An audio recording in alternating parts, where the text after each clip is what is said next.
कि आज हमारी एक बहन को ऐसे मौत की सामना करना पड़े, जिसके लिए हम पूरे देश शर्मिंदा है। देखिए, जो ये घटना हुई है, it is not about a lady doctor, but it is about a women in general. अगर डॉक्टर अपने हॉस्पिटल में सेफ नहीं है, this tells about how much our country is unsafe. Best कर रहे हैं कि ताकि पेशेंट केयर में भी हमारा प्रोटेस्ट भी चलता रहे। सर, हमारी मांगे जब तक पूरी नहीं होती, हमें प्रोटेस्ट भी करना है और हमें पेशेंट के हित में काम भी करना है। मैं बहुत ही भारी दिल के साथ ही अपना काम कर रही हूँ, पर ये मेरा कर्तव्य है। मैं कुछ ना कुछ कैसे करके अपने मन को समझा के, धैर्य रख के यहाँ पे आई हूँ, काम कर रही हूँ। पर मेरे मन में कहीं ना कहीं वही चल रहा है कि हम ये सब काम कर तो रहे हैं, पर हमारे लिए कोई काम कर रहा है क्या? कोई हमारी बात सुन रहा है? नहीं सुन रहा है। आप देख रहे हैं पारदर्शी सफर।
बारह दिनों से चल रहे डॉक्टर की हड़ताल आज सरकार के आश्वासन के बाद खत्म हो चुकी है। हम आपको बता दें कि कोलकाता में हुए महिला डॉक्टर के साथ सामूहिक हिंसा और दुष्कर्म को लेके दिल्ली नहीं बल्कि पूरे भारतवर्ष के डॉक्टर्स एकजुट हुए। आज हम पहुंचे हैं दिल्ली रोहिणी के बाबा साहेब अंबेडकर हॉस्पिटल पे, जहां रेजिडेंशियल डॉक्टर्स और सीनियर डॉक्टर्स 150 से भी ज्यादा की संख्या में बैठे दिखे। बहरहाल इनकी मांग जायज है, क्योंकि जब तक डॉक्टर को सुरक्षा सरकार नहीं देगी तो भला ये काम कैसे करेंगे। तो चलिए फिर बात करते हैं यहाँ पे बैठे कुछ डॉक्टरों से और जानते हैं इनके हड़ताल के बारे में। मैं डॉक्टर शुभजीत हूँ, मैं रेसिडेंट हूँ मेडिसिन डिपार्टमेंट से। जी सर, हम पूरी दिल्ली देख चुके हैं, हर जगह हर अस्पताल में हड़ताल चल रहा है। क्या है इसके ऊपर थोड़ी सी रोशनी डालिए। देखिए, आज हम 11वें दिन में है प्रोटेस्ट के। आज 11 दिन हो चुका है। हमारी मांगे पहले दिन से यही रहा है कि जो विक्टिम, जो घिनौनी हरकत हुआ है आरजीकर मेडिकल कॉलेज में एक ऑन ड्यूटी डॉक्टर के ऊपर, और वो भी एक हॉस्पिटल के प्रेमाइसेस के अंदर, जो एक सेफ़ एनवायरनमेंट होना चाहिए, उसकी जस्टिस के लिए जैसे जैसे हमारी प्रोटेस्ट और हमारी दबाव बढ़ते गए, धीरे धीरे बाकी चीज़ें भी सामने आते रहे। जो हॉस्पिटल के जिसको करप्शन बोलते हैं, बाकी करप्शन भी बाहर आते रहे, जिसके ख़िलाफ़ हम बहुत दिनों से आवाज़ उठा रहे। हमारे सिक्योरिटी के लिए, ताकि ऐसी घटना ना घटे। लेकिन ये सिस्टमेटिकली हमको नेग्लिजेंस किया गया है, हमारे डिमांड्स को सुना नहीं गया है।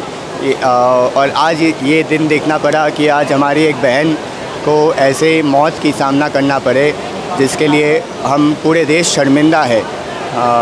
ये बहुत ही दुखद भरी बात है कि ऐसा दिन देखना पड़ा, जबकि बहुत दिनों से हमारी मांग रही है कि सिक्योरिटी हॉस्पिटल में काफ़ी नहीं है, उसको बढ़ाना चाहिए। और ये सिर्फ उस हॉस्पिटल की बात नहीं, ये पैन इंडिया हॉस्पिटल की बात है। यहाँ बैठे हर एक डॉक्टर कभी ना कभी किसी वायलेंस के शिकार हुए हैं। आज इसलिए ये लोग यहाँ पे बैठे हैं कि उनको पर्सनली भी रिलेट हुआ है कि उस जगह पे मैं भी हो सकता था, इस हॉस्पिटल में मैं भी हो सकता था। इसी वजह से हम बैठे हुए हैं यहाँ पे। अब आपकी क्या डिमांड है सर? हम अभी डिमांड है, हम आरजीकर के साथ हम एक साथ हैं। उनको जब तक जस्टिस ना मिले, क्योंकि देखा गया है वहाँ पे प्रशासन और वहाँ के जो कॉलेज एडमिनिस्ट्रेशन है, उनको दबाव में उनके प्रोटेस्ट को, उनके आवाज़ को जस्टिस के लिए दबाने की कोशिश की जा रहा है। तो हम ऑल ओवर इंडिया उनके सपोर्ट में हैं, ताकि एक नेशनल प्रेशर बना रहे दूसरी मांग है कि हमें सिक्योर्ड वर्क स्पेस चाहिए जहाँ पे हर औरत, हर डॉक्टर सेफ फील करे। आज ऐसे प्रोटेस्ट में बैठे हुए हैं, तब भी मुंबई में वायलेंस की एक्ट हो रहे हैं। कल रात को दिल्ली में वायलेंस की एक्ट हुआ है। 2 दिन पहले हमारे पेडियाट्रिक्स डिपार्टमेंट में एक मॉब 15 लोगों का एक फ़ीमेल डॉक्टर को थ्रेटन किया है। तो ये बातें सब मीडिया में नहीं आते हैं क्योंकि इतने सारे हैं, लेकिन ये हर रोज़ होता रहता है। अगर आप हर रोज़ कवर करेंगे तो हर रोज़ एक ना एक बाइट मिल जाएगा आपको। बिल्कुल सर, तो बिल्कुल। इसीलिए हम बैठे हुए हैं कि एक सिक्योर्ड हो, एक भविष्य। ये जो नए डॉक्टर्स आएंगे, आज माता पिता सब सोच रहे हैं कि क्या मैं डॉक्टर बनाऊं अपने लड़की को, क्योंकि उसको नाइट ड्यूटी करना पड़ेगा। नाइट ड्यूटी के समय मेरे कलीग, उसके मम्मी आज 4 बार फ़ोन कर रही है नाइट ड्यूटी में कि तुम ठीक हो, तुम ठीक हो, रात के 3 बजे 4 बजे। ये जो डर पैदा हो चुका है, ये माहौल, इसको ख़त्म करने के लिए हम बैठे हैं। नमस्ते, मैं हूँ डॉक्टर दक्षिका लोचन। मैं डॉक्टर बाबा साहेब अम्बेडकर में ऑब्स गायनी रेजिडेंट हूँ। अच्छा मैम, एक चीज़ बताइए, कोलकाता में जिस तरह से जो अभी घटना हुई है उसको आप किस तरह से देखते हैं? एक लेडी डॉक्टर के साथ जो ये दुष्कर्म हुआ है। देखिए, जो ये घटना हुई है, it is not about a lady doctor, but it is about a women in general. अगर डॉक्टर अपने हॉस्पिटल में सेफ नहीं है, this tells about how much our country is unsafe, मतलब अनसेफ फॉर द वुमेन। अगर डॉक्टर के लिए सुरक्षा नहीं मिलेगी तो जो यहाँ पे बाकी लड़कियाँ हैं उनके लिए कैसे सुरक्षा दे पाएंगे हम सब? हम सबका देश का एक बहुत बड़ा एक मुद्दा यही रहना चाहिए कि हमारी देश की महिलाओं को कैसे सुरक्षा दी जाए। तो इसकी वजह से पिछले कितने दिनों से आप धरने पे बैठे हैं? हमें आज 12वां दिन है धरने पे बैठ। हाँ, 12 दिन से हम धरने पे हैं। एंड हम सिर्फ इतना ही मांग कर रहे हैं कि हमारे हॉस्पिटल में एक ड्यूटी रूम हो प्रॉपर, जिसमें डॉक्टर्स रेस्ट कर सके या वॉशरूम, क्लीन वॉशरूम मिल सके उन्हें। हमारी इतनी हेवी ड्यूटीज़ रहती हैं, इस ड्यूटी के बीच में अगर हमें 2 मिनट सांस भी लेनी है तो उसके लिए हमारे पास कोई एक रूम होना चाहिए विच शुड बी सेफ़। और आए दिन ये जो लोग आते हैं, धमकी देते हैं अस्पताल में आके, लोगों के साथ, डॉक्टर के साथ आके लोग बदतमीज़ी से बर्ताव करते हैं, इस चीज़ पे कभी तो रोक लगानी पड़ेगी। नहीं तो फिर वो तो समझते हैं कि मतलब एक तरफ बोलते हैं डॉक्टर भगवान होता है और दूसरी तरफ में आके डॉक्टर पे ही हमला करते हैं। हर डॉक्टर अपनी काबिलियत से ज़्यादा ही मेहनत करके पेशेंट को बचाने की कोशिश करता है, फिर आके वो हमें ही मारे। तो हमें सिक्योरिटी चाहिए। मैं डॉक्टर सौरभ कामिल्ला, करंटली मैं यहाँ पर मेडिसिन पे DNB कर रहा हूँ, 3rd ईयर। सर, 12 दिनों से यहाँ पे प्रोटेस्ट चल रहा है, तो अस्पताल प्रशासन का कितना आपको सपोर्ट मिल रहा है या गवर्नमेंट का कितना सपोर्ट मिल रहा है इस प्रोटेस्ट को लेकर? थोड़ा उसकी रोशनी डालिए। देखिए, 12 दिन प्रोटेस्ट चल रहा है जहाँ पर सारे डॉक्टर्स एक साथ जुड़े हुए हैं। इसमें जैसे कि एक प्रोटेस्ट चलाने के लिए बहुत सपोर्ट चाहिए होता है, और इस हॉस्पिटल से ये प्रोटेस्ट है हमारे, मतलब ये सपोर्ट है हमारे पास, क्योंकि ऐसा नहीं है कि सारे परिसेवा बंद है, सारे परिसेवा चालू हैं। इसमें सिर्फ जूनियर डॉक्टर, रेसिडेंट्स वो प्रोटेस्ट में हैं, पर जो सीनियर डॉक्टर हैं और जो है डॉक्टर, वो सारे ऑलरेडी जो फंक्शनिंग चल रहा है हॉस्पिटल उसको काम कर रहे हैं ऑलरेडी। OPD भी चल रहा है, इमरजेंसी में डबल ड्यूटी भी लगा हुआ है, क्योंकि सारे जैसे कोई प्रॉब्लम ना आए, पब्लिक को कोई आम जनता को कोई दिक्कत ना आए, इसलिए पहले जहाँ 4 डॉक्टर रहते थे, अभी 6 डॉक्टर 7 डॉक्टर रह रहे हैं, ये कोई तकलीफ ना हो। लेकिन दिक्कतें तो हो रही है सर, अस्पताल में पेशेंट आ रहे हैं, वापस जा रहे हैं, उनका क्या सर? देखिए, एक्चुअली जो मुद्दा है ना, हम तो काम करना चाहते हैं, पेशेंट के लिए काम करना चाहते हैं, लेकिन जहाँ पे हम काम करेंगे उस जगह पे अगर कोई डॉक्टर का रेप होके मर्डर हो जाता है तो डॉक्टर काम कैसे करेगा उधर? इसीलिए हमारा जो बेसिक डिमांड है कि हमें एक safe environment, working environment provide किया जाए, एक सिक्योर कंडीशन में हमें रखे कि एक सिक्योरिटी। देखिए, डॉक्टर्स जो है they are not train to protect themselves, and the responsibility of protection is the responsibility of the hospital authority and government to protect us। हम तो काम करना चाहते हैं, हम अच्छे से पेशेंट को देखना चाहते हैं, लेकिन वो एनवायरनमेंट, सेफ एनवायरनमेंट तो होना चाहिए। जो फीमेल डॉक्टर्स है, ये फीमेल डॉक्टर्स के साथ हुआ था, वो तो पेशेंट के अटेंडेंट, पेशेंट के साथ भी हो सकता है ऐसे घटनाएं, और ये कोई एक आइसोलेटेड डॉक्टर्स के साथ हुआ ऐसा नहीं है। ये तो मतलब जो चीज़ें हुआ है एक तो महिलाओं के ऊपर जो अत्याचार, ये जो रेप और मर्डर, ये तो सबका ही मैटर है, पूरे देश का मैटर है। इसीलिए हम आप लोगों से यही अपील करना चाहते हैं कि हम जो बैठे हैं इधर प्रोटेस्ट पे, ये हमारा बेसिक डिमांड है कि हमें एक सेफ सिक्योर एनवायरनमेंट प्रोवाइड किया जाए, क्योंकि हर सरकारी गवर्नमेंट हॉस्पिटल का जो कंडीशन है आप देख ही सकते हैं क्या कंडीशन में हम लोग मतलब हमारे सर्विस प्रोवाइड कर रहे हैं। इस कंडीशन पे हम प्रोवाइड कर रहे हैं, एक डिलापिडेटेड हेल्थ सिस्टम को रन करने के लिए हम कितने एफर्ट देते हैं ताकि लोगों का हम अच्छे से सर्विस प्रोवाइड कर पाए, लेकिन हमारे इच्छा से तो सब कुछ नहीं होगा। जो इंफ्रास्ट्रक्चर है, जो फैसिलिटी, सिक्योरिटी, सेफ्टी, ये तो responsibility of the government and hospital authority, यही हमारा मांग है।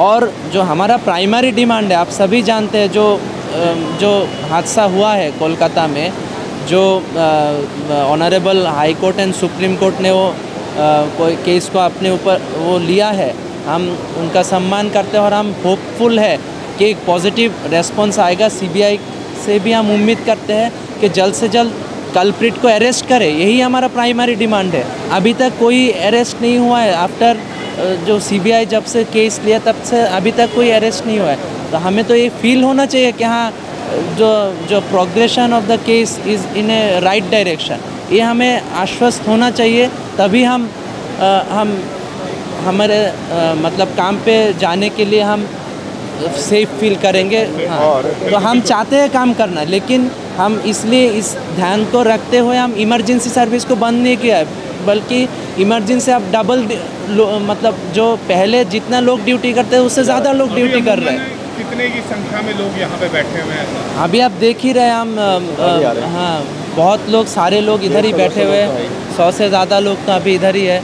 हम पूरे दिन इधर बैठते हैं, हम all over Delhi, all over India में ये प्रोटेस्ट चल रहा है हमारे जो बेसिक मांग को लेकर। और एक चीज़ मैं बताना चाहूँगा कि एक जो है, जैसे कि हॉस्पिटल में कोई दवाई नहीं मिल रहा है, या फिर कोई स्टाफ गंदा बिहेव कर रहे हैं, या फिर कहीं गंदगी पड़ी हुई है, इस सारी चीज़ों का जो आक्रोश होता है, जो लोगों में क्रोध होता है, वो पूरे डॉक्टर के ऊपर ही आता है। हम लोग तो एम्प्लॉई हैं, यहाँ पर काम करने आता है, हम भी, हमारा काम रहता है मरीज़ को परिसेवा देना, चिकित्सा करना, ट्रीटमेंट करना।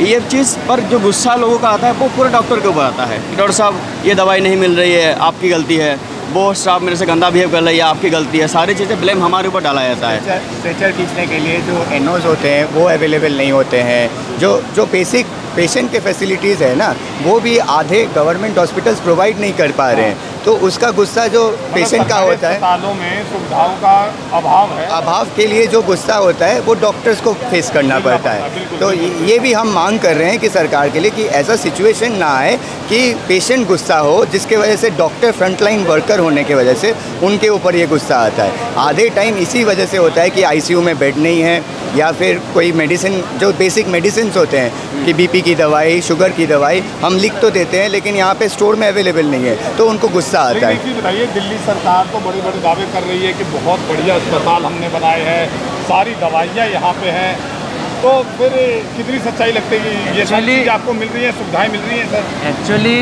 देखिए, दावा तो करते हैं और कुछ हद तक है भी, लेकिन सारे जो दवा है वो तो सच नहीं है ना, वो तो हम फेस कर रहे हैं। बहुत टाइम मेडिसिन ख़त्म हो जाता है, हमें फेस करना पड़ता है। बहुत सारे टेस्ट जो होना चाहिए एक मरीज़ के, हाँ, उसके लिए रोग को जांच के, मतलब रोग को पता करने के लिए बहुत सारे जांच अस्पताल में नहीं हो रहा है, सरकारी सुविधा में नहीं हो रहा है। तो ये चीज़ भी एक प्रॉब्लम है।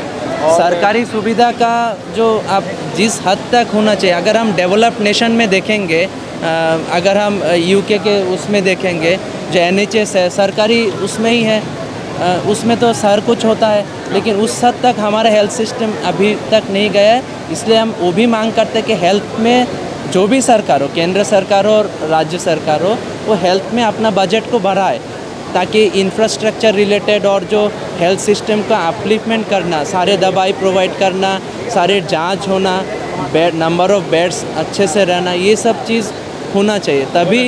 तभी ये जो चीज़ें हैं, डॉक्टर पेशेंट रिलेशनशिप बोलिए, उस हद तक कम हो सकता है, नहीं तो वो चीज़। मैं प्रोटेस्ट पे भी हूँ।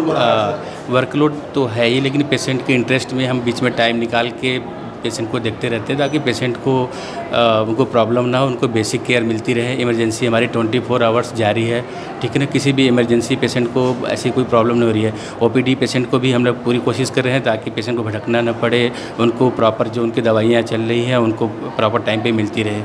तो हमारी पूरी कोशिश है कि पेशेंट को किसी तरह कोई प्रॉब्लम ना हो। ठीक है, आप लोग लगे हुए हैं, मतलब आप प्रोटेस्ट छोड़ के भी यहाँ पे आते हैं, फिर प्रोटेस्ट पे भी जाते होंगे। ऐसा पेशेंट को थोड़ा तकलीफ होती है सर वो तो समझते हैं कि सर बिल्कुल तो आप समझते होते हो, लेकिन हम जितना हमसे हो सकता है हम लोग अपनी बेस्ट कर रहे हैं ताकि पेशेंट केयर में भी हमारा प्रोटेस्ट भी चलता रहे। सर हमारी मांगे जब तक पूरी नहीं होती हमें प्रोटेस्ट भी करना है और हमें पेशेंट के हित में काम भी करना है। तो सर हम दोनों को बैलेंस बना के चल रहे हैं। आपका ज़्यादा वक्त ज़ाया नहीं करेंगे क्योंकि आपके पास पेशेंट। हाँ जी जी जी सर, जी सर। भाई पब्लिक को तो पता नहीं पीछे क्या है, जो पब्लिक के सामने आता है पब्लिक तो उसी को ही दोष देती है कि भाई यही लोग शायद काम नहीं कर रहे, शायद इन्हीं की कमी है जिसके कारण से हमें प्रॉपर नहीं मिल पा रहा है। तो पब्लिक भी बेचारी अपनी जगह ठीक है, मैं तो यही बोलूँगा, because we are the face. अब उनको बाकी की तो नहीं पता होती, जो उनके सामने होता है वो अपना आयर अपना गुस्सा उसी पे निकाल देते हैं। देखो अब क्या हो सकता है कि पेशेंट्स की तो बेचारों की गलती नहीं है ना। अब जहाँ भी जो भी है तो अब इनको तो सफ़र नहीं करना चाहिए। अब लेकिन ये है कि residents are the backbone of the hospital, मैं हमेशा ये बोलता हूँ, है ना। अगर मान लो हमारे मेडिसिन डिपार्टमेंट में एग्जांपल दे रहा हूँ मैं, एग्जैक्ट फिगर नहीं मैं कोट कर रहा, सपोजिंग 70 लोग हैं तो 70 में से देखो 60 तो रेजिडेंट्स ही हैं, 60-62 सीनियर डॉक्टर तो 8-9 ही होते हैं। तो अब जो बेस्ट हम लोग कर सकते हैं वो हम कर रहे हैं। नमस्कार, मेरा नाम डॉक्टर सुकृति है। मैं यहाँ पे एज ए सीनियर रेजिडेंट काम कर रही हूँ पिछले 2 साल से। मेरा अभी 3rd ईयर स्टार्ट हो गया है। मैम आप पेशेंट को भी देख रहे हैं और जहन में कहीं ना कहीं एक गुस्सा भी होगा आपके कि जिस हिसाब से जो डॉक्टर्स के साथ हुआ है अभी कुकृत्य, कैसे देखते हैं? मैं बहुत ही भारी दिल के साथ ही अपना काम कर रही हूँ, पर ये मेरा कर्तव्य है। मैं कुछ ना कुछ कैसे करके अपने मन को समझा के धैर्य रख के यहाँ पे आई हूँ, काम कर रही हूँ। पर मेरे मन में कहीं ना कहीं वही चल रहा है कि हम ये सब काम कर तो रहे हैं, पर हमारे लिए कोई काम कर रहा है क्या? कोई हमारी बात सुन रहा है? नहीं सुन रहा है। मैम हमारे साथ प्रोटेस्ट में भी है हर रोज़। पेशेंट आपके पास आते हैं और आपको पता चलता है कि ये पेशेंट भी कहीं से कुछ इसी तरह का कुकृत्य करके यहाँ पे आया है, तो आपका क्या मन करता है कि उसके साथ क्या होना चाहिए? कुछ भी नहीं, मेरे लिए सारे मरीज़ बराबर हैं। हमें यही सिखाया जाता है कि मरीज़ चाहे कुछ भी करके आए, हमें तो उनको ट्रीट ही करना है। हम तो उन्हें अपने अच्छे दिल से, अच्छे इंटेंशन से ट्रीट करते हैं, पर वो हमें कैसे ट्रीट करते हैं वो बहुत एक क्वेश्चनेबल बात हो गई है। प्रोटेस्ट की वजह से वर्कलोड बढ़ रहा है? बिल्कुल बढ़ रहा है, बिल्कुल प्रोटेस्ट की वजह से वर्कलोड बढ़ रहा है। पर मैं इससे तिगना काम भी करूँगी, प्रोवाइडेड हमारी मांगें सुनी जाएँ, हमारी मांगों के बारे में कुछ करा जाए। आप इमरजेंसी में कर रहे हैं तो आपको लगता है कि थोड़ी सी सुविधाएं और होनी चाहिए? बिल्कुल, दवाइयाँ हैं, बेड्स हैं। आप खुद देख सकते हैं कि मुझसे ज़्यादा पसीने आपको आ रहे हैं, ना यहाँ पंखा चल रहा है ना एसी चल रहा है। मेरी गर्मी का तो कोई नहीं, मरीज़ ऑलरेडी बुखार में आ रहा है, ऑलरेडी किडनी के मर्ज़ के साथ आ रहा है, उनको कितनी गर्मी लग रही होगी। दवाई पूरी नहीं है, कोई देखने वाला पूरा नहीं है, प्रशासन में भी हम बोलें आगे तो वो भी कितना करे। बहरहाल डॉक्टर्स को हमेशा से ही ईश्वर का दर्जा दिया जाता रहा है और ऐसे में जब डॉक्टर्स ही अपने आप को असुरक्षित महसूस करेंगे तो फिर भला हम इनसे बेहतर उपचार की उम्मीद कैसे रख सकते हैं। हालात दयनीय हैं। हमारी वीडियो देख रहे दर्शकों से अपील है कि वे भी डॉक्टर्स की समस्याओं को समझें। आखिर हैं तो वो भी हम और आप जैसे एक इंसान ही। तो ये थी हमारी आज की कुछ खास पेशकश। हमें दीजिए इजाजत। नमस्कार।